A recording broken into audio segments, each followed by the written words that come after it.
Hello everyone, welcome to easy engineering.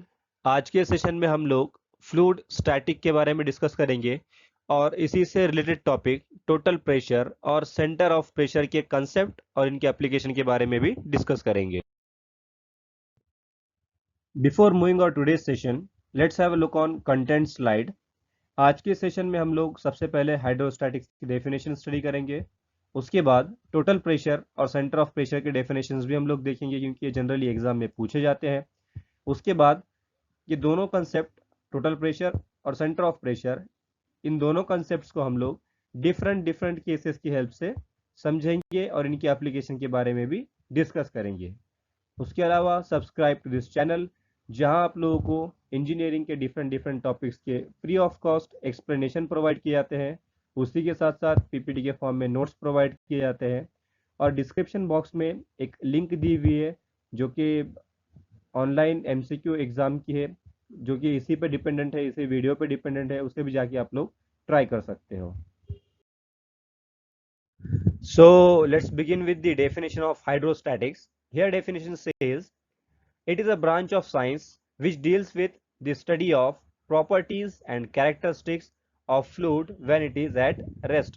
जब भी किसी ठहरे हुए या फिर स्थिर पानी का या किसी और फ्लूइड का हम लोग स्टडी करेंगे या उसके कैरेक्टरिस्टिक्स और प्रॉपर्टीज के बारे में हम लोग स्टडी करेंगे, तो उस स्टडी को हम लोग कहेंगे हाइड्रोस्टैटिक्स। जैसे पिछले कुछ वीडियोस में हम लोग फ्लोइंग फ्लूइड के प्रॉपर्टीज या कैरेक्टरिस्टिक्स के बारे में डिस्कस कर रहे थे, स्टडी कर रहे थे, like velocity gradient, viscosity etcetera. तो उसी तरह जब भी हम लोग किसी ठहरे हुए पानी के या किसी और फ्लूइड के कैरेक्टरिस्टिक्स और प्रॉपर्टीज के बारे में स्टडी करते हैं, तो उस स्टडी को हम लोग कहेंगे hydrostatics. Then next is total pressure. So here definition says it is defined as force exerted by static fluid on a surface when the fluid comes in contact with surface. Surface may be plane or curved. Next point is this force is always normal to the surface. सबसे पहले ये चीज समझ लेते हैं कि pressure क्या है। Pressure is nothing but force upon area. ठीक है, तो अब स्टैटिक फ्लूइड है, ठीक है, और एक प्लेट है या कोई सरफेस है। ठीक है, यहाँ पे देख लीजिए एक एग्जांपल है, ये एक प्लेट है और यहाँ पे स्टैटिक फ्लूइड। तो प्रेशर क्या होता है? Force upon area. ठीक है, तो फोर्स कौन लगाएगा यहाँ पे? ये जो स्टैटिक फ्लूइड है, ठहरा हुआ पानी है या कोई और फ्लूइड है, वो फ्लूइड इस प्लेट के ऊपर फोर्स लगाएगा। तो ये हो गया फोर्स, और प्लेट का जो भी सरफेस एरिया होगा उसे हम लोग टोटल एरिया कंसिडर करेंगे। So this force upon this area is called as total pressure. ठीक है, अब इस फोर्स को हम लोग कहते हैं हाइड्रोस्टैटिक फोर्स। ठीक है, हाइड्रोस्टैटिक क्यों कहेंगे? क्योंकि ये फ्लूइड हमारा मूविंग नहीं है, स्टेबल है, स्थिर है या फिर नॉन फ्लोइंग है। ठीक है, तो ये जो यूडीएल की तरह हम लोगों को दिख रहा है, इट इज नथिंग बट और टोटल प्रेशर। ठीक है, next definition is centre of pressure. It is defined as the point of application of the resultant pressure on the surface. Means ये वाली डार्क लाइन, इस टोटल यूडीएल को या फिर uniformly distributed load को जब हम लोग पॉइंट लोड में कन्वर्ट कर लेंगे, तो that will be lie somewhere here. ठीक है, वो कहीं ना कहीं यहाँ पे एक्ट कर रहा होगा। तो इस पॉइंट को, इस टोटल प्रेशर को हम लोगों ने एक पॉइंट पे लेके आ गए हैं, उस पॉइंट को हम लोग कहेंगे सेंटर ऑफ प्रेशर। जनरली ये ऑपरेशंस हम लोगों ने सॉम स्टडी करते वक्त देखे होंगे, जब भी हम लोग यूडीएल को पॉइंट लोड में कन्वर्ट करते हैं। इसे और एक एग्जांपल से हम लोग इस तरह से समझ सकते हैं कि अगर ये कोई फ्री सरफेस है या कोई फ्री या फिर मूविंग प्लेट है, जिसके ऊपर वाटर यहाँ से प्रेशर डाल रहा है या फिर फोर्स लगा रहा है, हाइड्रोस्टैटिक फोर्स इस प्रेशर प्लेट के ऊपर अप्लाई हो रहा है, और प्लेट के इस एरिया पे, ठीक है, जहाँ पे इसका सेंटर ऑफ प्रेशर आया है, उसी के अपोजिट डायरेक्शन से बस मैं एक फोर्स लगा दूं, सिंपली टोटल प्लेट के ऊपर ना लगाते हुए सिर्फ इसी पॉइंट पे लगाऊं, तो ये प्लेट हमारी स्टेबल हो जाएगी। ठीक है, तो ये होता है हमारा centre of pressure. Simple concept है, this hydrostatic force upon area of plate is called as total pressure, and center of pressure, when we resolve this total pressure into a single line or point pressure, जब भी हम लोग इसे एक point में convert करते हैं या रिजोल्व कर देते हैं, उसे हम लोग कहते हैं सेंटर ऑफ प्रेशर। इसका और एक एग्जांपल हम लोग यहाँ नीचे देख सकते हैं। ये जैसे इस तरह की दीवार या फिर वॉल हम लोग डैम के ऊपर देख सकते हैं। तो अगर हाइड्रो हाइड्रोस्टैटिक फोर्स ये डैम का वॉल सस्टेन नहीं कर पाएगा, जो भी यहाँ पे हाइड्रोस्टैटिक फोर्स आ रहा है वो सस्टेन नहीं कर पाएगा, तो वो ब्रेक डाउन हो जाएगा। ठीक है, तो इस तरह के वॉल क्रिएट करने के लिए भी हम लोगों को इन कंसेप्ट का पता होना बहुत ज्यादा जरूरी होता है। ठीक है, now from this slide we are going to study the different orientations of the surface। ठीक है, अगर जैसे हम लोगों ने पिछले वाले स्लाइड में देखा था कि एक वॉल था जो वर्टिकल था, डैम का वॉल। ठीक है, उसी तरह से अगर हमारा सरफेस का ओरिएंटेशन बदल जाएगा तो हम लोग किस तरह से टोटल प्रेशर फाइंड आउट कर सकते हैं। जैसे जो हमारा फर्स्ट वाला केस है, यहाँ पे हम लोग डिफरेंट केसेस स्टडी करने वाले हैं, जिसमें फर्स्ट केस है वर्टिकली इमर्स्ड सरफेस। ठीक है, तो इसके टोटल हम लोगों को 4 केसेस स्टडी करने हैं, जिसके अंदर पहला वर्टिकल सरफेस है। अगर कोई सरफेस वर्टिकली इमर्स्ड होगा तो उसके ऊपर टोटल प्रेशर और सेंटर ऑफ प्रेशर हम लोग कैसे फाइंड आउट कर सकते हैं, उसके लिए फार्मूलाज क्या क्या है, उसका मीनिंग क्या है। सेकंड वाला केस है हॉरिजॉन्टल प्लेट अगर होगी। ठीक है, कोई सरफेस अगर हॉरिजॉन्टल होगा तो उसके ऊपर हम लोग किस तरह से total pressure and centre of pressure find out करेंगे। थर्ड वाला जो केस है हमारा, उसके अंदर हम लोगों को इनक्लाइन सरफेस पे टोटल प्रेशर स्टडी करना है। और फोर्थ वाला जो लास्ट वाला केस है, उसके ऊपर हम लोग देखेंगे कि अगर कोई सरफेस कर्व्ड सरफेस है, ठीक है, डोम शेप है, स्पेरिकल है, तो उस पे हम लोग किस तरह से फाइंड आउट कर सकते हैं टोटल प्रेशर। तो इस इमेज में जैसा हम लोग देख सकते हैं कि यहाँ पे एक वॉल का इमेज दिया हुआ है। ठीक है, तो ये वॉल वर्टिकली ऊपर या नीचे की तरफ मूव करती है। ठीक है, इस तरीके का वॉल जनरली हम लोगों ने कैनल पे या फिर डैम के अंदर देखा होगा। जब भी पानी ओवर द लिमिट बढ़ जाता है या फिर सेफ्टी लेवल से ज्यादा हो जाता है तो हम लोग ये वॉल को ओपन करके पानी को रिलीज कर देते हैं। ठीक है, तो जब ये वॉल नीचे होगा तो ये टोटली पानी के अंदर डिप होगा, पानी के अंदर 100% डूबा हुआ होगा, जैसे यहाँ पे दिखाया हुआ है। ठीक है, यहाँ पे एक शेपलेस डायग्राम दिखाई हुई है, बट एक्चुअली ये सरफेस इस तरीके का है। ठीक है, जो कि वर्टिकली पानी के अंदर गया हुआ है, जैसे ये वॉल वर्टिकली पानी के अंदर डिप होगा। ठीक है, तो अब अगर कोई सरफेस वर्टिकल है, इस साइड में उसके पानी है, तो ऑब्वियसली ये जो वाटर है, स्टैटिक वाटर है, ठीक है, जो ठहरा हुआ पानी है, वो इस सरफेस के ऊपर हाइड्रोस्टैटिक फोर्स जरूर अप्लाई करेगा। ठीक है, तो ये प्लेट इतनी मजबूत होनी चाहिए, इसकी सस्टेनिंग कैपेसिटी इतनी होनी चाहिए कि जो भी टोटल प्रेशर इसके ऊपर अप्लाई होगा वो इसने सस्टेन करना चाहिए। अगर हम लोग इसे डिजाइन करने से पहले टोटल प्रेशर इसके ऊपर हम लोग फाइंड आउट नहीं करेंगे तो हो सकता है कि ये बेंड हो जाए या टूट जाए और पानी बाहर बहने लगे। ठीक है, तो इस तरीके के वॉल बनाने से पहले भी हम लोगों को टोटल प्रेशर फाइंड आउट करना होता है। तो इस तरीके से हम लोग को एग्जाम्पल समझ में आ गया कि वर्टिकली इमर्ज सरफेस हम लोगों को कहाँ देखने मिल सकता है और हम लोग वहां पे टोटल प्रेशर कैसे अप्लाई कर सकते हैं, या फिर ये कंसेप्ट वहां पे किस तरह से यूज होता है। ठीक है, तो अब चलते हैं कि प्रोसेस की तरफ, किस तरह से हम लोग इस प्लेट के ऊपर आने वाला टोटल प्रेशर फाइंड आउट करते हैं। तो जनरली इसके लिए हमारे पास एक फार्मूला अवेलेबल है, दैट इज पी और F is equal to W into A into x bar. ठीक है, कुछ बुक्स में टोटल प्रेशर को एफ से रिप्रेजेंट किया गया है, कुछ बुक्स के अंदर पी से रिप्रेजेंट किया गया है, क्योंकि एक्चुअली में टोटल प्रेशर जो होता है that is nothing but force. ठीक है, इसका जो ए होता है वो हम लोगों ने इधर ट्रांसफर कर दिया, और pressure is nothing but force upon area.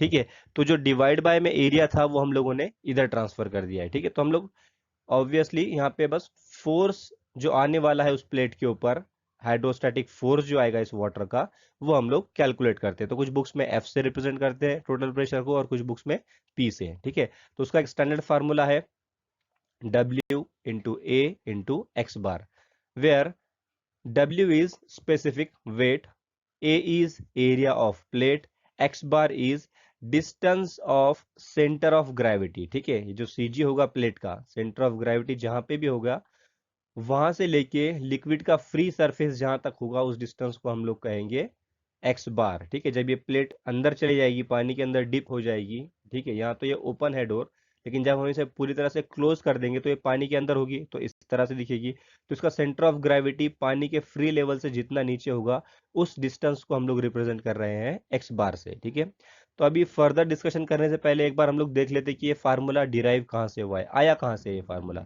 तो पिछले कुछ स्लाइड के अंदर जहाँ पे हम लोगों ने पीजोमीटर स्टडी किया था, वहां हम लोगों ने देखा था ये वाला फार्मूला, जहाँ पे pressure is equal to rho into g into h. ठीक है, pressure is nothing but force upon area. ठीक है, जिसका फार्मूला था rho density of fluid, g gravity, and h जो थी प्रेशर हेड था, मतलब पीजोमीटर के अंदर जो ट्यूब होती है उसके अंदर जितना भी लिक्विड राइज करेगा वो हाइट हम लोगों ने यहाँ पे मेजर की थी। ठीक है, तो यहाँ पे हम लोगों ने क्या किया एक्चुअली, रो की एक्चुअल वैल्यू पुट कर दी। रो इज नथिंग बट मास पर अपॉन वॉल्यूम। ठीक है, मास पर यूनिट वॉल्यूम। तो वो डेंसिटी को हम लोगों ने इस टाइप से लिख दिया। ठीक है, उसके बाद हम लोगों को पता है कि m into g is nothing but weight, mass into gravity is equal to weight. तो अब ये वेट पर यूनिट वॉल्यूम हो गया। तो हम लोगों को पता है वेट पर unit volume is equal to specific weight. तो हम लोगों ने यहाँ पे ये जो टोटल टर्म है, ठीक है, ये जो टोटल टर्म है इसको हम लोगों ने लिखा W, that is nothing but specific weight. ठीक है, उसके बाद ये जो F अपॉन ए था, वो ए हम लोगों ने इधर लेके आ गए, यानी यहाँ से इधर ट्रांसफर कर दिया है, W इंटू ए। अब ये जो F है वो यहाँ बच गया। ठीक है, उसके बाद हम लोगों ने अप्लाई किया x bar is nothing but और H।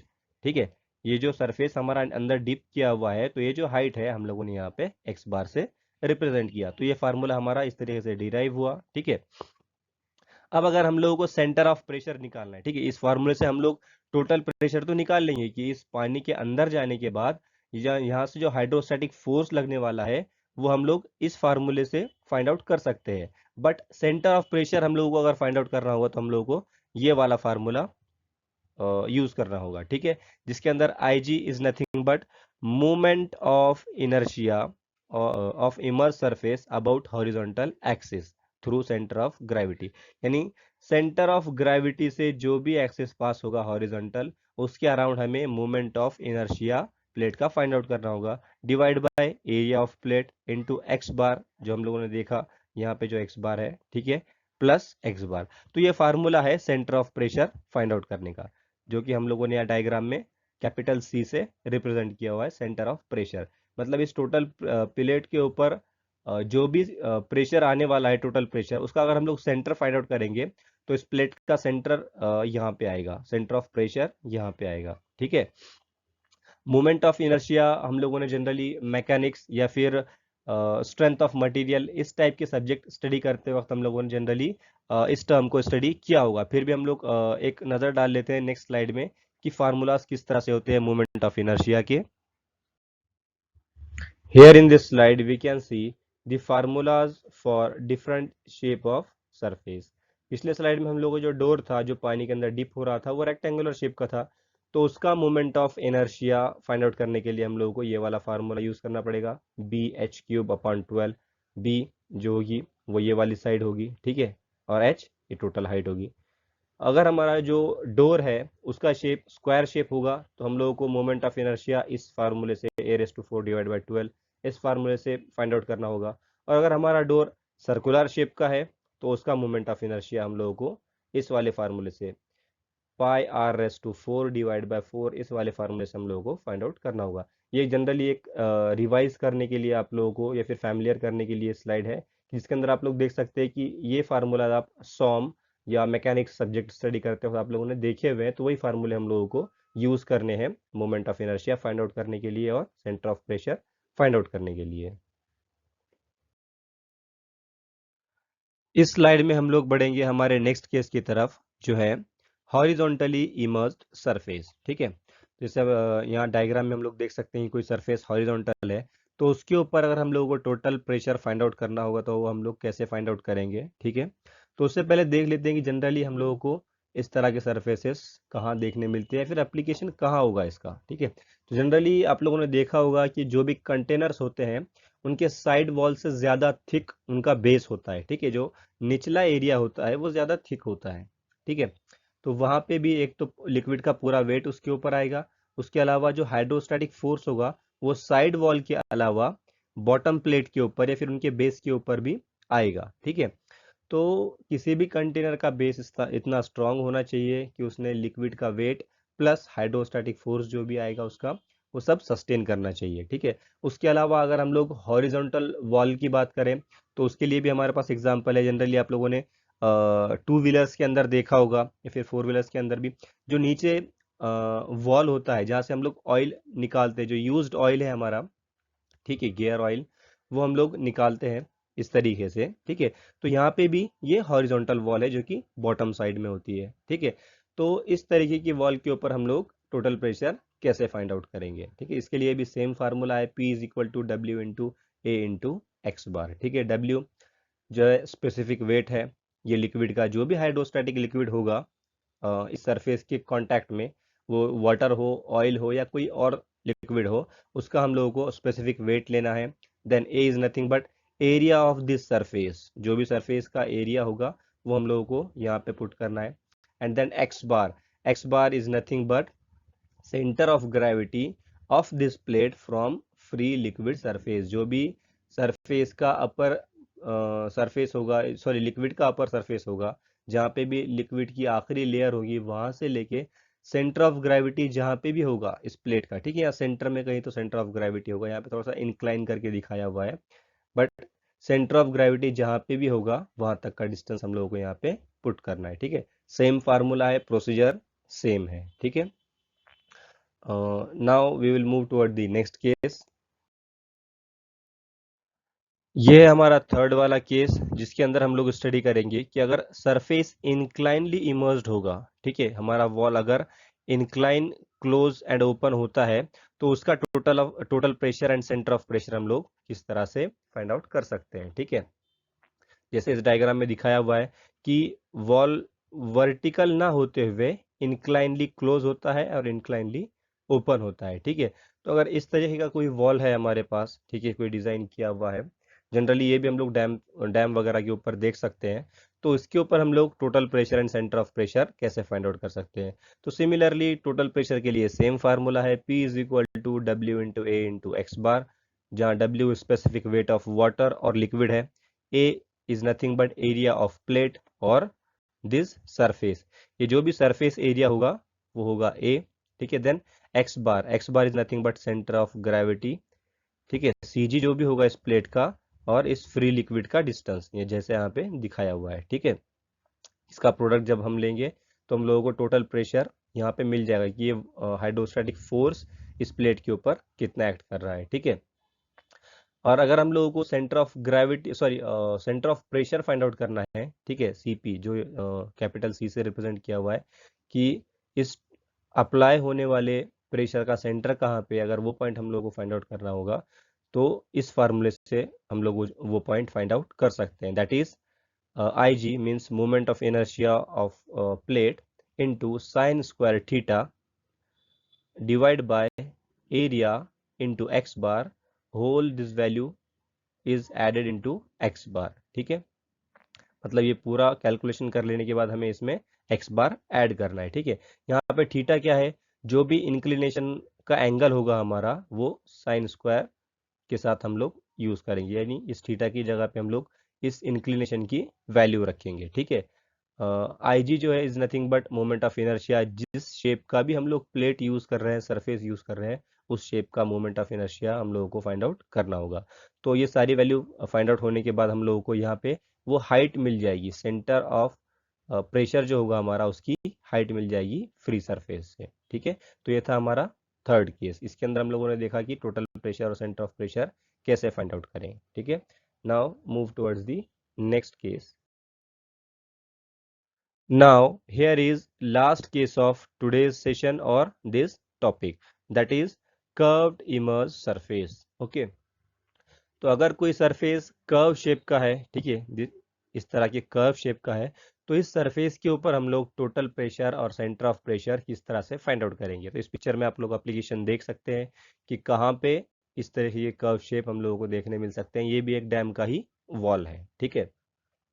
तो अगर इस तरीके का कोई कर्व्ड सरफेस पानी के अंदर डिप है, तो इसको हमें रिजॉल्व करना पड़ेगा पहले, ठीक है। जैसा हम लोग मैकेनिक्स सब्जेक्ट के अंदर कोई इंक्लाइन फोर्स को रिजॉल्व करते थे, उस तरीके से रिजॉल्व करना पड़ेगा इसे, ठीक है। तब जाके हमें P मिलेगा। P is nothing but square of under root square of horizontal component plus square of vertical component, ठीक है। जो भी हॉरिजॉन्टल कंपोनेंट आएगा उसका स्क्वायर करना है और प्लस वर्टिकल कंपोनेंट जो भी आएगा उसका स्क्वायर करना है, ठीक है। तो इसका स्क्वायर रूट लेने के बाद हमें मिल जाएगा P, जो भी टोटल प्रेशर हो जाएगा वो, ठीक है। अब यहाँ पे जो हमारा P एक्ट कर रहा है, ठीक है, इसका एंगल कैसे फाइंड आउट करें, ठीक है। तो इसके लिए भी फार्मूला है हमारे पास एंगल फाइंड आउट करने के लिए, that is tan inverse of vertical component divide by horizontal component, ठीक है।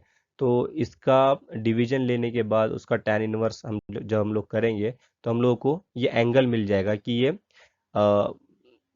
कर्व सरफेस के ऊपर सेंटर ऑफ प्रेशर का पॉइंट कहाँ पे है, ठीक है, और वो किस एंगल में एक्ट कर रहा है, ठीक है।